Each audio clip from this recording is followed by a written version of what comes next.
ეროვნული გალერეა მხატვარ გრაფიკოსის, საქართველოს დამსახურებული მხატვრის ზურაბ ფორჩხიძის საიუბილეო გამოფენას მასპინძლობს. გამოფენის გახსნასთან ერთად დღეს მხატვრის საიუბილეო ალბომის პრეზენტაციაც გაიმართა. ზურაბ ფორჩხიძე 1960-იანი წლებიდან სიცოცხლის ბოლომდე აქტიურ შემოქმედებით საქმიანობას ეწეოდა. იგი თანამშრომლობდა თავისი დროის არაერთ პოპულარულ ჟურნალთან, იყო გამომცემლობა ლიტერატურა და ხელოვნების მხატვრული რედაქტორი. გააფორმა 100-ზე მეტი მხატვრული, ლიტერატურული თუ სამეცნიერო პოპულარული გამოცემა. ზურაბ ფორჩხიძის შემოქმედება კლასიკური თუ თანამედროვე ლიტერატურული ნაწარმოებების გაფორმებასთან ერთად საბავშვო ლიტერატურასაც უკავშირდება. მხატვარს შექმნილი აქვს ნამუშევრები როგორც ქართული, ისე მსოფლიო, დასავლური და აღმოსავლური ლიტერატურული ნაწარმოებებისთვის. ზურაბ ფორჩხიძის ნამუშევრები ეროვნულ გალერეაში 3 აგვისტომდე დარჩება.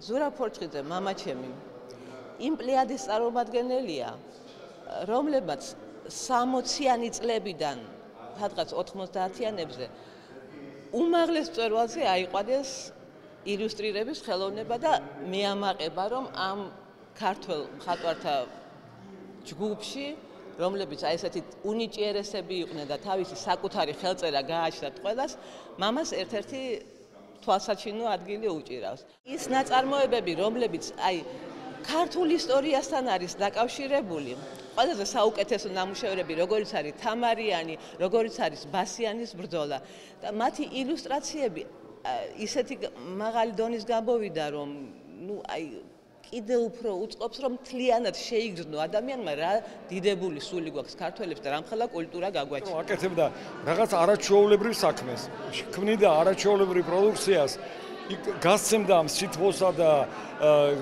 ადამიანური რაღაც ძალიან დიდ დოზას და უბრალოდ ყველანაირად დადებით აურას ავცელებდა თავის ირგვლივ და დადებითად მოქმედებდა გარემოზე. მე სპეციალურად ბერს ვლაპარაკობ მის მხატვრობაზე, იმიტომ რომ ეს მხატვრობა ისეთია, რომ მართლა აი უმაღლესი კატეგორიებისა და უმაღლესი ნორმების დამაკმაყოფილებელი. ზურა არის აი ზურასნაირი ილუსტრატორი, განსაკუთრებით საბავშვო ლიტერატურისა საქართველოს არ ყოლია, მე მგონი არ ყოლია. გიგო გაბაშვილის შემდეგ და მართლა არაჩვეულებრივი მხატვარია, არაჩვეულებრივი.